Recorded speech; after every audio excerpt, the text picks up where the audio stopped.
आणखी एक महत्त्वाची बातमी, उजनी धरणातून सोडलेलं पाणी आता पंढरपुरात दाखल झालेलं आहे। तर या ठिकाणी वारकऱ्यांना इंद्रायणीमध्ये स्नान करता यावं यासाठी मोठ्या प्रमाणात पाणी उजनी धरणातून सोडण्यात आलेलं होतं।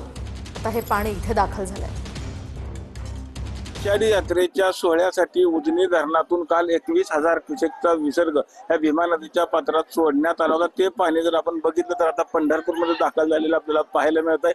पुंडलिक मंदिरासह इतर छोट्या मोठ्या मंदिरांना देखील खरं तर पाण्यानं वेढा दिलेला आहे। आज एकादशीचा दिवस असल्यानं भाविकांनी मोठ्या प्रमाणात खरं तर स्नान करण्याकरता गर्दी केलेली देखील आपल्याला पाहायला मिळत आहे। मात्र एका बाजूला पालकमंत्री आणि जिल्हाधिकाऱ्यांनी खरं तर चोख असं नियोजन केलेलं आहे। प्रत्येक खरं तर होडीवाल्याला प्रमाणापेक्षा जास्त होडीमध्ये माणसं फिरवायची नाहीत असे आदेश काढलेले आहेत। त्याचबरोबर प्रत्येकाला जॅकेट असणं आवश्यक असल्याच्या सूचना दिल्या होत्या।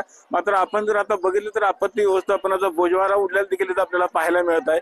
खरं तर 2 दिवसापूर्वी पाण्यामध्ये भाविकाचा एका बुडून मृत्यू झाला होता। मात्र त्यानंतर चंद्रभागेच्या पात्रामध्ये जिल्हाधिकारी कुमार आशीर्वाद यांनी 10 लाईफ जॅकेटच्या बोटी खरं तर तैनात करणार असल्याचं सांगितलं होतं। मात्र इथं कुठलीही बोट आपल्याला इथं उपस्थित नसलेली पाहायला मिळते।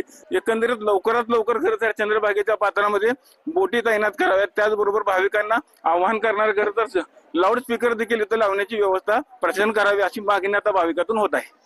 चंद्रभागेच्या वाळवंटातून कॅमेरामन जगदीश सर, रवी लवेकर, TV9 मराठी।